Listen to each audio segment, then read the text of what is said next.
Hey there, Xiaomi users! If you think your device might have a hardware issue, I've got just the thing for you.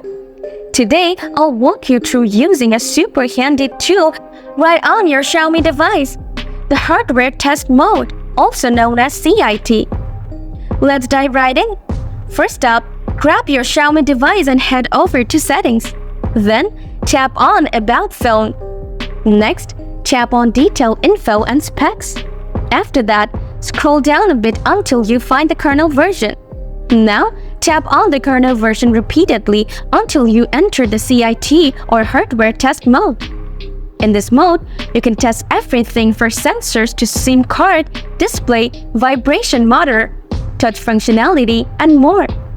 That's how easy it is to check for hardware issues on Xiaomi devices using the hardware test mode or CIT. If this video helped you out, don't forget to hit the like button. Interested in more Xiaomi phone tips and tricks? Subscribe to the channel for more upcoming videos. Thanks for watching, and I'll see you in the next one.